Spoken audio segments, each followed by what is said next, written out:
കഴിഞ്ഞ 11-ാം തീയതി നവംബർ 11-ാം തീയതി ഏകദേശം വൈകുന്നേരം 6:20 ആയപ്പോഴാണ് അപ്രകാരമൊരു ഫോൺ കോൾ എനിക്ക് ലഭ്യമായത്. ഞാൻ എൻ്റെ ഡ്യൂട്ടി കഴിഞ്ഞ് 6 മണി വരെയുള്ള ജോലി കഴിഞ്ഞ് എൻ്റെ ഭവനത്തിലേക്ക്, എൻ്റെ മുറിയിലേക്ക് പോകുന്നതിന് മുമ്പ് രാത്രി ഭക്ഷണം കഴിക്കാനായിട്ട് ഒരു ഹോട്ടലിൽ കയറിയ സമയത്തായിരുന്നു അപ്രകാരമൊരു ഫോൺ കോൾ വന്നത്. നീലിന്റെ ആയിരുന്നു ഫോൺ കോൾ. ഭക്ഷണം ഏതാണ്ട് തീരാറായിരിക്കുന്ന അവസരത്തിൽ അപ്രകാരം ഒരു ഫോൺ വന്നതിനാൽ എടുക്കണ്ട എന്നാണ് ഞാൻ കരുതിയത്. പാന്റിന്റെ പോക്കറ്റിൽ നിന്ന് മൊബൈൽ എടുക്കാനുള്ള ബുദ്ധിമുട്ടും, വലതു കൈകൊണ്ട് കഴിക്കുന്നു, ഇടത് കൈകൊണ്ട് വലതുവശത്തെ പോക്കറ്റിൽ നിന്ന് എടുക്കാനുള്ള ബുദ്ധിമുട്ട് കൊണ്ട് വേണ്ട എന്നാണ് വെച്ചത്. എങ്കിലും ഞാൻ ആ ഫോൺ എന്തുകൊണ്ടോ എടുത്തു. എൻ്റെ മൂത്ത മോൻ നീലായിരുന്നു ഫോണിന്റെ അങ്ങിത്തലയ്ക്കൽ. അധികം സംസാരിച്ചില്ല. ഇപ്രകാരം മാത്രമേ പറഞ്ഞുള്ളൂ: ജോഷി അങ്കിൾ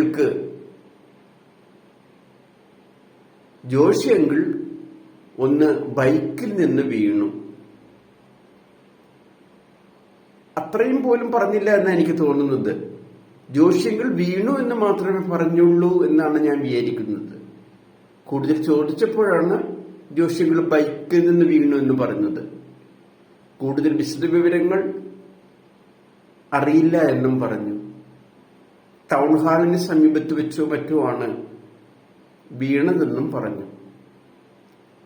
ഞാൻ ഭക്ഷണം കഴിക്കുകയായിരുന്നല്ലോ, 6:20 ഭക്ഷണം കഴിക്കുകയായിരുന്നല്ലോ. ഭക്ഷണം എങ്ങനെയോ കഴിച്ചു തീർത്തു എന്ന് പറഞ്ഞാൽ കഴിക്കുന്നതിന്റെ അവസാനത്തെ ഒരു പിടി ഭക്ഷണം കഴിക്കുന്ന സമയത്തായിരിക്കാം ആ ഫോൺ കോൾ വന്നത്. അപ്പോൾ തന്നെ ഭക്ഷണം നിർത്തി കൈ കഴുകി ഞാൻ യാത്ര പുറപ്പെടുകയാണ്. ഞാൻ തൃശ്ശൂരാണ് ജോലി ചെയ്യുന്നത്. ഫോൺ കോൾ വന്നത് തൊട്ടടുത്ത ജില്ലയായ, എൻ്റെ സ്വദേശമായ വടകര ഉൾപ്പെടുന്ന ജില്ലയായ എറണാകുളത്ത് നിന്നുമാണ് ഫോൺ കോൾ വന്നത്. എൻ്റെ മകനാണ് ഫോൺ ചെയ്തത്. അപകടം പറ്റിയത് എന്ന് പറഞ്ഞ് ഫോൺ വന്നതും എറണാകുളത്ത് നിന്നാണ്. വടകരയ്ക്ക് സമീപം ടൗൺ ഹാളിന് സമീപം, എറണാകുളം ടൗൺ ഹാളിന് സമീപം അപകടം പറ്റിയെന്നാണ് എനിക്ക് അറിയിപ്പുണ്ടായത്. ഞാൻ ഭക്ഷണം കഴിച്ചു തീർത്ത സമയമായിരുന്നു. കൈ കഴുകി പണം കൊടുത്തു. ഞാൻ എൻ്റെ ഭവനത്തിലേക്ക്, എൻ്റെ മുറിയിലേക്ക് ഞാൻ പോയില്ല. മുറിയിൽ പോയി ഞാൻ ബാഗ് എടുക്കാൻ പോയില്ല. ഭവനത്തിൽ ചെന്ന് കുളിച്ചതിന് ശേഷം യാത്രയാകാമെന്ന് ചിന്തിച്ചില്ല.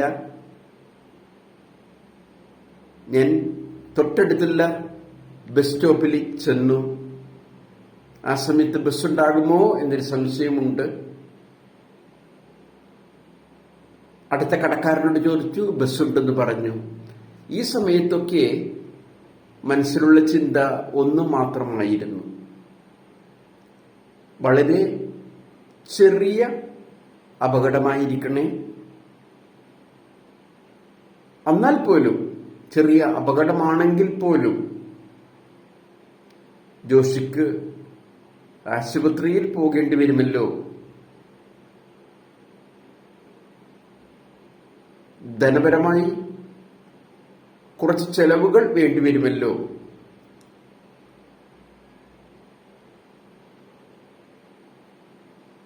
അത് ജോഷിയുടെ ജോലിയെയും ബാധിക്കുമല്ലോ. അന്നേ ദിനമോ അല്ലെങ്കിൽ കുറച്ച് ദിവസങ്ങളോ ജോലിക്ക് പോകാൻ പറ്റാത്തൊരവസ്ഥ വരുമല്ലോ. അങ്ങനെ പല ചിന്തകൾ കടന്നു കൂടി. എങ്കിലും ദൈവത്തോട് പ്രാർത്ഥിച്ചത് വളരെ ലഘുവായ ഒരു അപകടം മാത്രമായിരിക്കണമേ എന്ന് മാത്രമാണ്.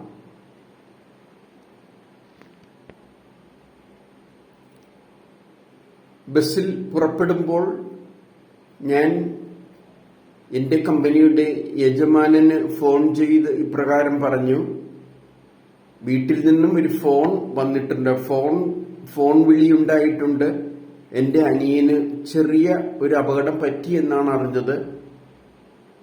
ചെറിയ അപകടമാണ്, പ്രശ്നങ്ങളൊന്നുമില്ലെങ്കിൽ ഞാൻ നാളെ തന്നെ വരും. ഞാനിപ്പോൾ എൻ്റെ വീട്ടിലേക്ക് പോവുകയാണ്, ഞാൻ നാളെ തന്നെ വരും. ഇല്ലെന്നാണെങ്കിൽ ഞാൻ നാളെ വരില്ല എന്ന് മാത്രമേ അറിയിച്ചുള്ളൂ.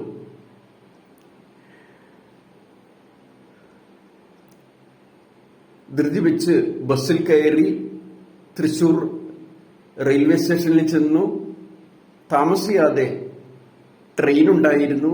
ട്രെയിനിൽ കയറി എറണാകുളത്ത് ടൗൺ ഹാളിൽ വന്നിറങ്ങി. ടൗൺ ഹാളിൽ വന്നിറങ്ങുമ്പോൾ വളരെ രാത്രിയായിരുന്നു. എങ്കിലും കിട്ടിയ ഒരു ബസ്സിൽ ശരിക്കും ജോഷി അഡ്മിറ്റ് ചെയ്തിരിക്കുന്നു എന്ന് എനിക്ക് അറിയിപ്പ് കിട്ടിയത്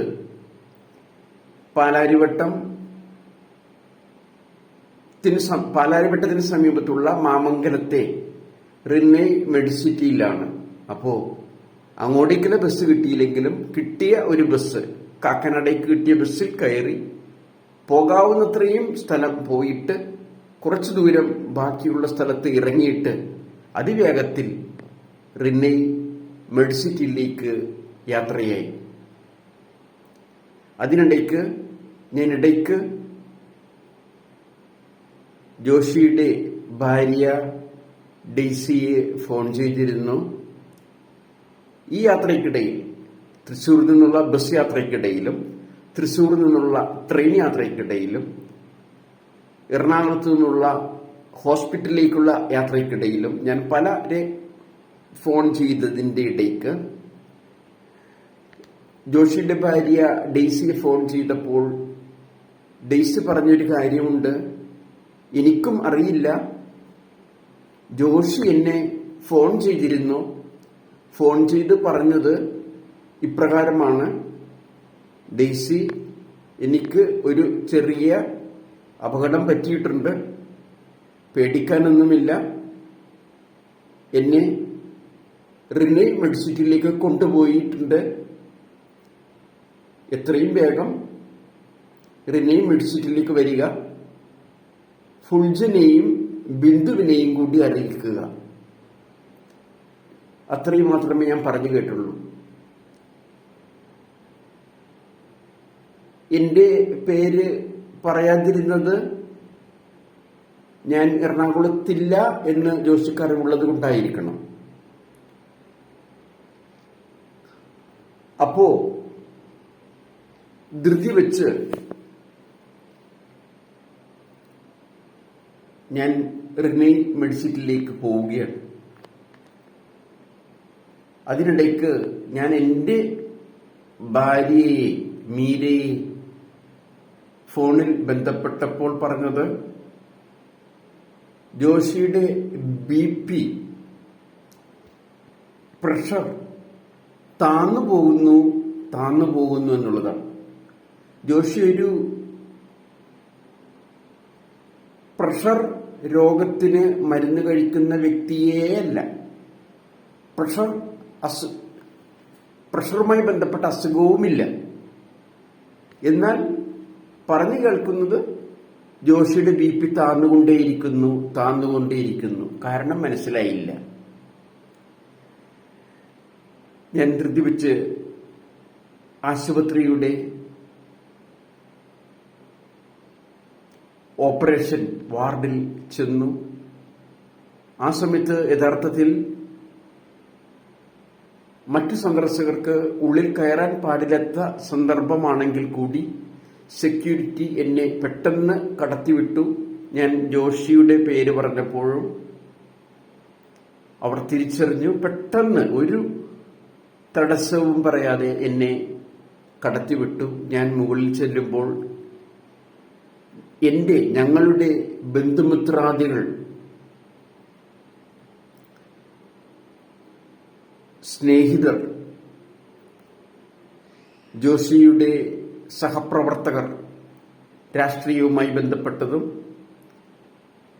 സ്നേഹവലയത്തിൽപ്പെട്ടതുമായ നിരവധി പേർ, അങ്ങനെ ഒരുപാട് പേർ കൂടിയിരിക്കുന്ന ICUവിന്റെ മുമ്പിലേക്കാണ് ഞാൻ ചെല്ലുന്നത്. ഞാൻ അപ്പോഴാണ് സത്യങ്ങൾ അറിയുന്നത്. ഞാൻ തൃശ്ശൂർ വെച്ച് എൻ്റെ കമ്പനിയുടെ ഉടമയോട് പറഞ്ഞത് എന്താണെന്ന് നിങ്ങൾ അറിഞ്ഞുവല്ലോ. എൻ്റെ അനിയനൊരു ചെറിയ അപകടം പറ്റി.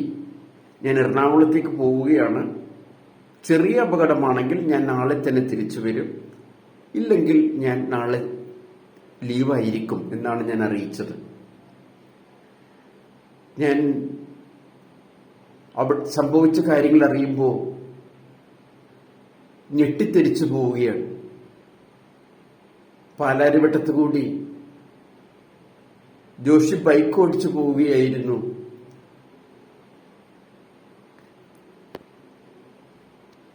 റോഡിൽ അറ്റകുറ്റപ്പണികൾ നടക്കുന്നതിനാൽ ബാരിക്കേഡ് വെച്ച്, ശരിക്കും മറക്കുന്ന ബാരിക്കേഡുകൾ വെച്ച്, അതായത് സ്ക്രീൻ പോലുള്ള ബാരിക്കേഡുകൾ വെച്ച്, മെറ്റലിന്റെ ബാരിക്കേഡുകൾ വെച്ച്, അപ്പുറവും ഇപ്പുറവും കാണാൻ പറ്റാത്ത, പണ്ട് കാലത്ത് സ്കൂളുകളിൽ ക്ലാസ് റൂമുകൾ തമ്മിൽ മറക്കുന്ന സ്ക്രീനുകൾ പോലെ, അത് പണ്ട് കാലത്ത് അത് മരം കൊണ്ടുള്ള സ്ക്രീനായിരുന്നെങ്കിൽ ഇത് ഇരുമ്പ് കൊണ്ടുള്ള സ്ക്രീനാണ്. അതുകൊണ്ട് റോഡും പണി നടക്കുന്ന ഇടവും തമ്മിൽ മറച്ചിരുന്നതിനാൽ റോഡിന്റെ വിസ്താരം വളരെ കുറവായിരുന്നു. യാത്ര പോയിക്കൊണ്ടിരുന്നത് എറണാകുളത്തെ വളരെ പ്രസിദ്ധമായ ബാനർജി റോഡിലൂടെയാണ്. നാഷണൽ ഹൈവേ കൂടിയാണ്. അപ്പോ ഞാൻ മനസ്സിലാക്കിയിടത്തോളം ആ കൺജസ്റ്റഡ് ഏരിയയിൽ, ഇടുങ്ങിയ സ്ഥലത്ത് ജോഷിയുടെ ബൈക്ക് തൊട്ട് വലതുവശത്തും കൂടി സമാന്തരമായി കടന്നു പോകുന്ന ബസ്സുമായി ഏകദേശം ഒരേ കുറഞ്ഞ വേഗതയിൽ പോകാൻ പറ്റും. കാരണം ഇടുങ്ങിയ സ്ഥലമായി, അറ്റകുറ്റപ്പണികൾ നടക്കുന്നതിനാൽ, സ്ഥലം മറച്ചു വെച്ചിരിക്കുന്നതിനാൽ ഇടുങ്ങിയ സ്ഥലമായി മാറി. അവിടെ ഈ രണ്ട് വാഹനങ്ങൾ പോകുന്നതിനിടയ്ക്ക് ഈ ഇടുങ്ങിയ സ്ഥലം തീരുന്ന ഭാഗത്ത്, വിശാലമായ സ്ഥലം തുടങ്ങുന്ന ഭാഗത്ത് എത്തുമ്പോൾ സാധാരണ എന്താ സംഭവിക്കുന്നത്? ബസിന്റെ ഡ്രൈവർ വേഗത കൂട്ടും. എന്ന് മാത്രമല്ല, ബസ് ഇതുവരെ വലതുവശത്ത് കൂടിയാണ് പോയിരുന്നതെങ്കിൽ ഇടതുവശത്ത് ഒരുപാട് സ്ഥലം കിട്ടുന്നറിയുമ്പോൾ അങ്ങോട്ടേക്ക് കൂടിയെടുക്കും. അങ്ങനെ എടുത്തപ്പോൾ ജോഷിയുടെ വാഹനം സ്വാഭാവികമായിട്ടും ഇത്തിരി കൂടി ഇടതുവശത്തേക്ക് എടുക്കേണ്ടി വന്നു. ജോഷിയെ ബസ് ഡ്രൈവർ കണ്ണാടിയിലൂടെ കാണുന്നുണ്ട്. പക്ഷെ അദ്ദേഹം അങ്ങനെയാണ് ചെയ്തത്, എടുത്തു. ജോഷി ഇടതുവശത്തേക്ക് ബൈക്ക് വീണ്ടും തിരിച്ചപ്പോൾ അവിടെ കിടന്ന ചരലിൽ അല്ലെങ്കിൽ ഉരുളൻ കല്ലിൽ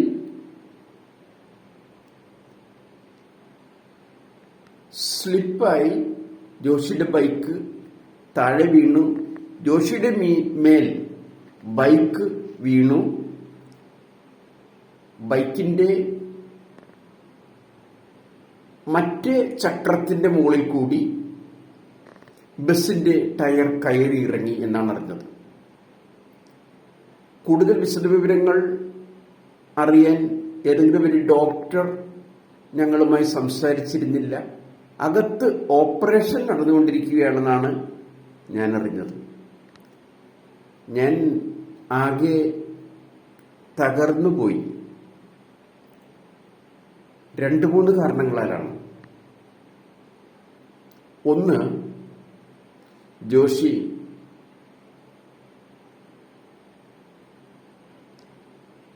എത്തേണ്ട ഒരു വലിയ പദവിയിൽ എത്താൻ യോഗ്യതയുണ്ടായിട്ടും എത്തിയിട്ടില്ല.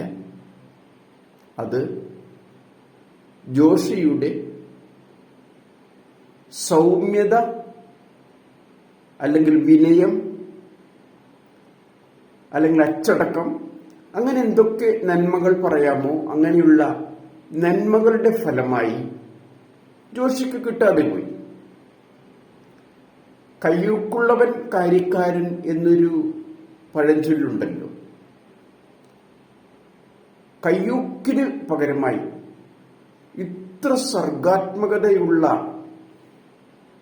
ഒരു രാഷ്ട്രീയ നേതാവിനെ നമുക്ക് കാണാൻ വളരെ ബുദ്ധിമുട്ടാണ്. ജോഷി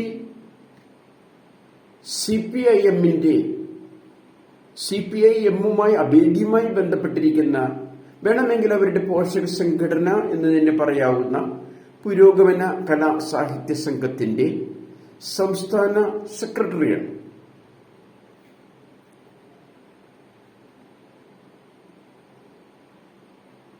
ഒരു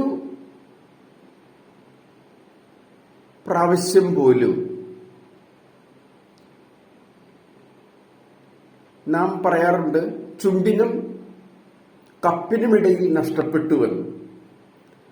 ഒരിക്കൽ പോലും ഒരു MLA പോലും ആകാൻ ജോഷിക്ക് സാധ്യമായിട്ടില്ല.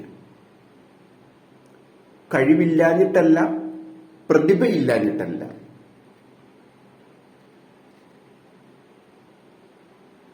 വളരെ പ്രഗത്ഭനായ ഒരു വാഗ്മിയാണ്. പുരോഗമന കലാ സാഹിത്യ സംഘത്തിന്റെ സംസ്ഥാന സെക്രട്ടറിയാണ്. വാഗ്മി എന്ന് പറയുമ്പോൾ യഥാർത്ഥത്തിൽ വാഗ്മി എന്നുള്ള വാക്ക് എന്താണെന്ന് ഇവരും മനസ്സിലാക്കണം. ഇന്നത്തെ പല രാഷ്ട്രീയ നേതാക്കളും വാചക കസർത്ത് നടത്തുന്നവരാണ്. എം മണിയുടെ പ്രസംഗം കേട്ടിട്ടില്ലേ? ആളുകൾ പ്രസംഗം കേട്ടിരിക്കും, അതിലെന്തുമാത്രം മർമ്മമുണ്ടാവും എന്ന് നമുക്ക് പറയാൻ പറ്റില്ല. മർമ്മത്തെക്കാളുപരി അദ്ദേഹത്തിന്റെ 1, 2, 3 എന്ന പേരിലുള്ള ഒരു പ്രസംഗം പ്രസിദ്ധമാണല്ലോ. ആ പ്രസംഗത്തിൽ അദ്ദേഹം പറയുന്നത് എങ്ങനെയാണ്? കോൺഗ്രസ്സുകാരെ നമ്മൾ കൊന്നത് 1, 2, 3, അതായത് 1, 2, 3 എന്ന രീതിയിൽ നമ്മൾ പട്ടിക എഴുതിയുണ്ടാക്കിയിട്ടാണ് നമ്മൾ കൊന്നത് എന്ന് പരസ്യമായിട്ട് പറഞ്ഞു. അത് കേട്ടിരിക്കാൻ ആളുകളുണ്ടാവും.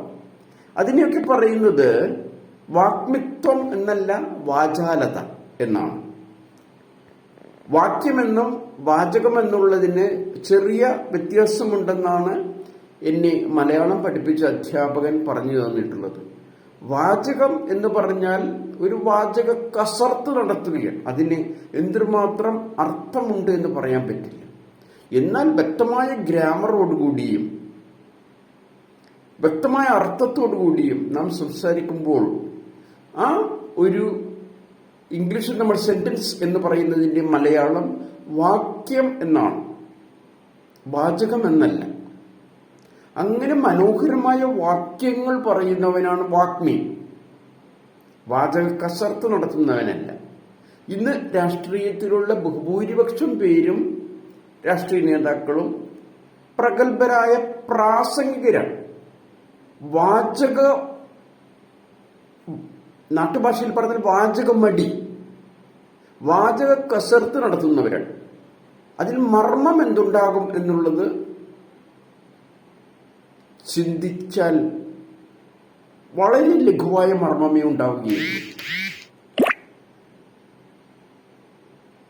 അങ്ങനെ നോക്കുമ്പോൾ, അപ്രകാരമുള്ള രാഷ്ട്രീയക്കാരുമായി നോക്കുമ്പോൾ തീർത്തും വാഗ്മിത്വം നിറഞ്ഞ പ്രസംഗത്തിനുടമയാണ് ജോഷി.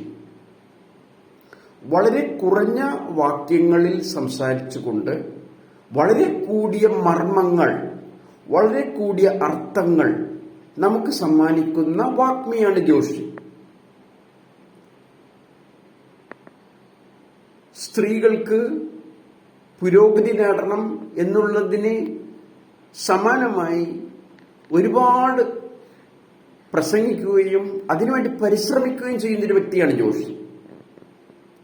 എനിക്ക് നേതാവാകണം എന്നുള്ള അധികാര കൊതിയോടുകൂടി ജീവിക്കുന്ന ഒരു വ്യക്തിയല്ല ജോഷി.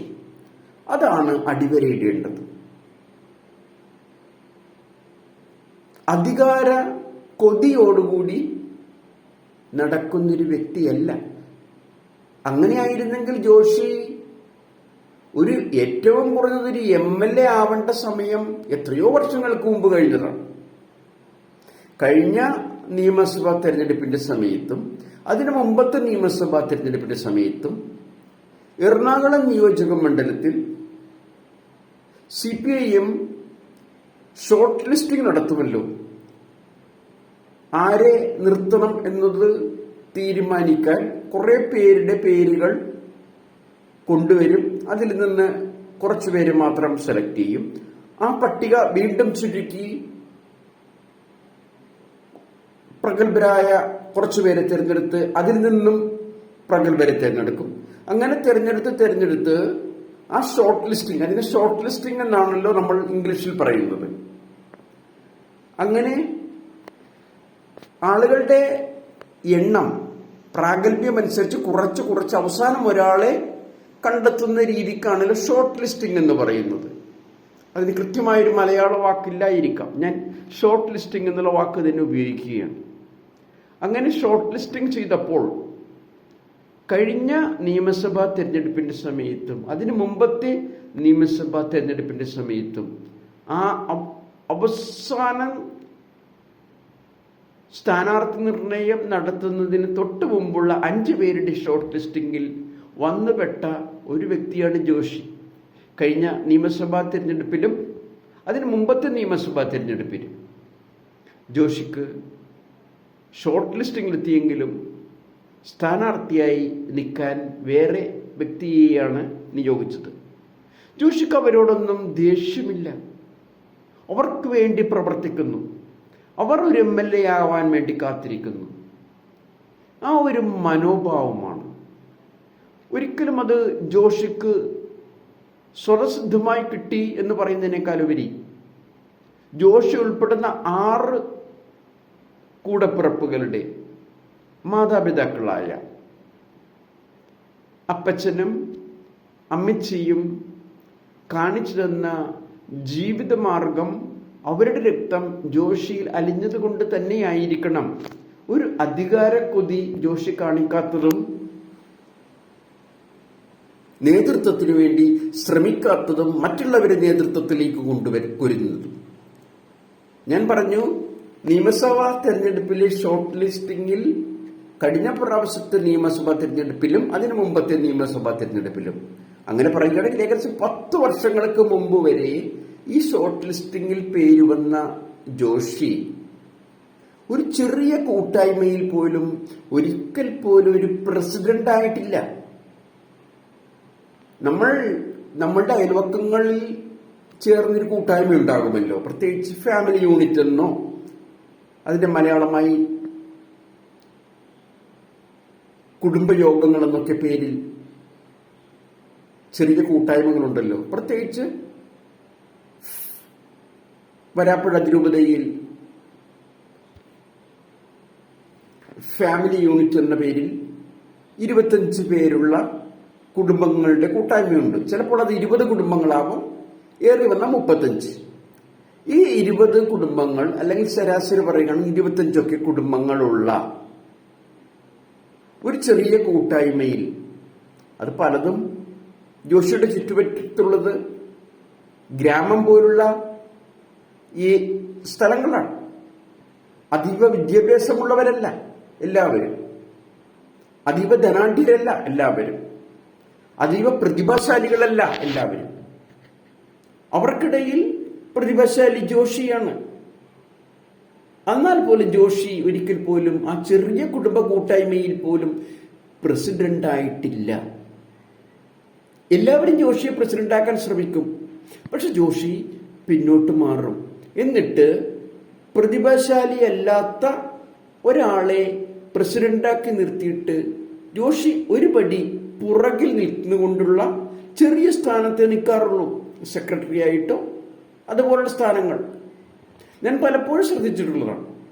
ആ കുടുംബയോഗങ്ങളിലുള്ള നേതൃത്വത്തിലായാലും കുടുംബയോഗങ്ങൾ ചേർന്നുള്ള ബ്ലോക്ക് എന്ന് പറയുന്ന ഇത്തിരി കൂടി വലിയ നേതൃത്വത്തിലായാലും ജോഷി ഒരിക്കലും പ്രസിഡന്റ് ആയിട്ടില്ല.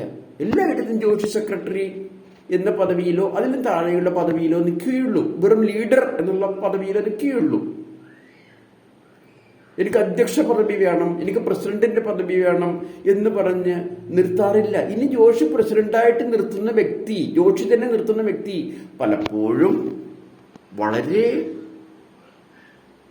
വിദ്യാഭ്യാസം കുറഞ്ഞൊരു വ്യക്തിയായിരിക്കും, പലപ്പോഴും സ്ത്രീ ആയിരിക്കും. ആ സ്ത്രീക്ക് തന്നെ അറിയാം എന്നെക്കാൾ എത്രയോ പ്രതിഭാശാലിയാണ് ജോഷി എന്ന്.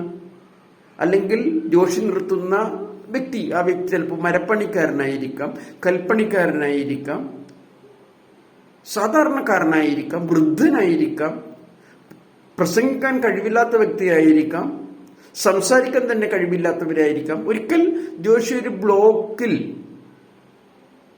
കുടുംബ യൂണിറ്റുകൾ ചേർന്നതാണ് ബ്ലോക്ക് എന്ന് പറയുന്നത്, അവിടെ ഒരു തെരഞ്ഞെടുപ്പ് വന്നപ്പോൾ ജോഷിയുടെ പേര് എവരും എടുത്തു പറഞ്ഞപ്പോൾ ജോഷി പിന്നോട്ട് മാറി. തല മുതിർന്ന ഒരു വ്യക്തിയെ, ആ വ്യക്തിക്ക് വിദ്യാഭ്യാസമില്ല, വാർദ്ധക്യമാണ്, ശാരീരികമായിട്ടും മാനസികമായിട്ടും പ്രവർത്തിക്കാൻ കഴിവില്ല. എന്നാൽ പോലും ജോഷി ആ വ്യക്തിയെയാണ് പ്രസിഡന്റാക്കിയത്. തൊട്ടു താഴെ സെക്രട്ടറി ആയിട്ടോ അതുപോലുള്ള ചെറിയ സ്ഥാനങ്ങളിൽ ജോഷി നിൽക്കും.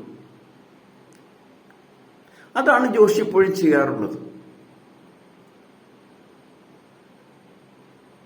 കാരണം അധികാരത്തിന് വേണ്ടി ജോഷി ആഗ്രഹിക്കുന്നില്ല.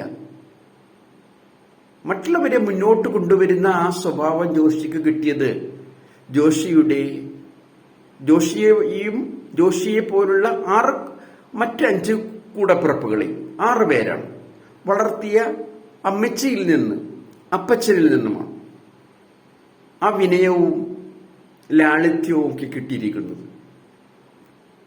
എങ്കിലും ഞാൻ ഓർത്തുപോയ, ജോഷിക്ക് അപകടം പറ്റിയെന്ന് ഓർത്തുപോയപ്പോൾ എന്റെ മനസ്സിലുണ്ടായ പല വിഷമങ്ങളിലൊന്ന്, ജോഷി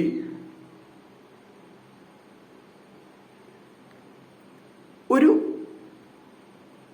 പ്രതിഭയുണ്ടായിട്ടും ഒരു ഉന്നത സ്ഥാനത്ത് എത്തേണ്ടിയിരുന്ന ഒരു വ്യക്തി ഉന്നത സ്ഥാനത്ത് എത്താതെ കടന്നു പോകുന്നു എന്നുള്ളത് ഓർത്തിട്ടാണ്. കടന്നു പോകുന്നു എന്ന് പറയുമ്പോൾ മനസ്സ് വേദനിക്കുന്നുണ്ട്. പക്ഷെ ജോഷിയുടെ വാക്കുകളെ എടുത്ത് തന്നെ പറയാം. അതായത് ജോഷി ഗുരുതരാവസ്ഥയിലായതും വെന്റിലേറ്ററിലായതും ICUയിലെ വെന്റിലേറ്ററിലായതും ഒക്കെ ഞാൻ വിവരിക്കാം. വെന്റിലേറ്ററിന് പുറത്തിറങ്ങി ICUയിൽ മാത്രമായപ്പോൾ ഒരിക്കൽ ഞാൻ ICUയിൽ ജോഷിയെ നിശ്ചിത സമയത്ത് കാണാൻ പറ്റുമല്ലോ കയറിയപ്പോൾ ജോഷി പറഞ്ഞത്, ഞാൻ ജോഷിയോട് പറഞ്ഞു, ഞാൻ എല്ലാ ദിവസവും തന്നെ ഇവിടെ വരുന്നുണ്ട്. ജോഷി പറഞ്ഞു, എനിക്കറിയാം ചേട്ടാ, ചേട്ടൻ ഇവിടെ വരുന്നതെല്ലാം ഞാൻ അറിഞ്ഞു. ഞാൻ വെന്റിലേറ്ററിലായപ്പോൾ പോലും അറിഞ്ഞു എന്ന് പറഞ്ഞപ്പോൾ എനിക്ക് വിശ്വസിക്കാൻ പറ്റിയില്ല. കാരണം വെന്റിലേറ്ററിൽ കിടക്കുന്ന വ്യക്തി പരിപൂർണ അബോധാവസ്ഥയിലാണ്, മരിച്ചതിന് സമാനമാണ് കിടക്കുന്നത്. മുഴുവൻ പ്രവർത്തനവും യന്ത്രങ്ങളാണ് ചെയ്യുന്നത് എന്നൊക്കെയാണ് ഞാൻ മനസ്സിലാക്കിയിട്ടുള്ളത്. എനിക്ക് മെഡിക്കൽ സംബന്ധമായിട്ട്, വൈദ്യശാസ്ത്ര സംബന്ധമായിട്ട് അറിവൊന്നുമില്ല. പക്ഷെ ജോഷി പറഞ്ഞപ്പോൾ ഞാൻ അത്ഭുതപ്പെട്ടു പോയി. ജോഷി കൃത്യമായിട്ട് പറഞ്ഞു, ചേട്ടൻ 12-ാം തീയതി ഡോക്ടറോട് സംസാരിച്ചില്ലേ? അപ്പൊ ഡോക്ടർ ചേട്ടനോട് പറഞ്ഞില്ലേ ഈ വ്യക്തിക്ക് പുരോഗതിയില്ല,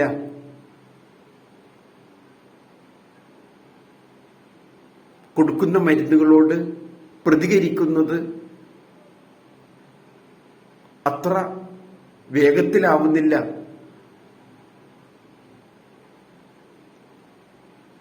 അങ്ങനെ കുറെ കാര്യങ്ങൾ ഞാനും ഡോക്ടറും തമ്മിൽ സംസാരിച്ചത് ജോഷി വെന്റിലേറ്ററിലൂടെ കേട്ടു എന്ന് പറയുമ്പോൾ അത്ഭുതം വന്നത്. നമുക്ക് തിരിച്ചു വരാം. ഞാൻ എന്ത് പറഞ്ഞപ്പോഴാണ് ഇങ്ങോട്ട് മാറി ചിന്തിച്ചത്? അതായത് ഞാൻ പറഞ്ഞുപോയി, ഇത്രയും പ്രതിഭാശാലിയായ ഒരു വ്യക്തി ആ അർഹിക്കുന്ന പദവി ലഭ്യമാവാതെ തിരിച്ചു പോകുന്നു എന്നുള്ളതാണ് ഒരു വേദനയായി എനിക്ക് അനുഭവപ്പെട്ടതെന്ന് പറഞ്ഞു. അപ്പൊ ജോഷി പറഞ്ഞ എനിക്കെങ്ങനെ ജോഷി കടന്നു പോകുന്നു എന്നുള്ള വാക്ക് പറയാൻ എനിക്ക് ധൈര്യം കിട്ടി. ജോഷിയുടെ വാക്കുകളെ തന്നെ ഞാൻ കടമെടുക്കുകയാണ്.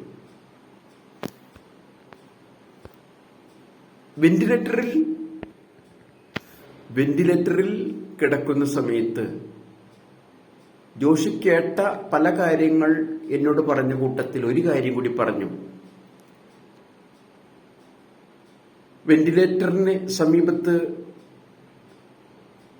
ഓരോന്നിന്റെയും കൂടുതലും കുറവും കാണിക്കാൻ ഒരു മോണിറ്റർ വെച്ചിട്ടുണ്ടാവുമല്ലോ. ആ മോണിറ്ററിൽ ഹൃദയത്തിന്റെ ഭാവവ്യത്യാസങ്ങളും ഹൃദയത്തിനുണ്ടാകുന്ന ചലനങ്ങളും കാണിക്കുമല്ലോ. അത് സിക്സാഗ് പോലുള്ള ലൈനുകളാണല്ലോ. അതായത് ഇംഗ്ലീഷ് ഭാഷയിൽ ഇസെന്റ് പോലുള്ള ലൈനുകളാണല്ലോ. അതൊരിക്കലും നേർരേഖയായി മാറാൻ പാടില്ല. നേർരേഖയായി മാറിയാൽ ഹൃദയമിടിപ്പ് നിലച്ചു എന്നാണ് സൂചിപ്പിക്കുന്നത്. ഒരു ഘട്ടത്തിൽ ആ സിക്സാഗായിട്ടുള്ള ലൈനുകൾ നേർരേഖയായി മാറിയെന്നും നേഴ്സ് ധൃതി പിടിച്ച് അങ്ങോട്ടും ഇങ്ങോട്ടും പരക്കം പാഞ്ഞുവെന്നും കണ്ണടച്ചു കിടക്കുന്ന, കാഴ്ച കാണാതെ കിടക്കുന്ന, എന്നാൽ കേൾക്കാൻ സാധിക്കുന്ന ജോഷിക്ക് അനുഭവപ്പെട്ടു എന്ന് ജോഷി പറയുകയാണ്. അതിനെക്കുറിച്ച് ഞാൻ പിന്നീട് പറയാം. നാം എന്ത് പറഞ്ഞപ്പോഴാണ് കടന്നു വന്നത്? ജോഷി കടന്നു പോകുന്നു എന്ന് ഒരു വാക്ക് പറഞ്ഞപ്പോൾ അത് എന്റെ ഉൽപ്പന്നമല്ല ആ വാക്ക് എന്ന് സൂചിപ്പിക്കാനാണ്. ജോഷി തന്നെയാണിത് പറഞ്ഞത്. ആ സമയത്ത് ജോഷി ചിന്തിച്ചു, ഞാൻ ഇനി ഉണ്ടാവില്ല. അതിന് സമാനമായ ഒരു വാക്യം ജോഷി എന്നോട് പറഞ്ഞു. അതിൽ പിടിച്ചുകൊണ്ടാണ് ഞാനും പറഞ്ഞത്, ജോഷി കടന്നു പോവുകയാണ് എന്നൊരു ചിന്ത എനിക്ക് പെട്ടെന്ന് വന്നുപോയി.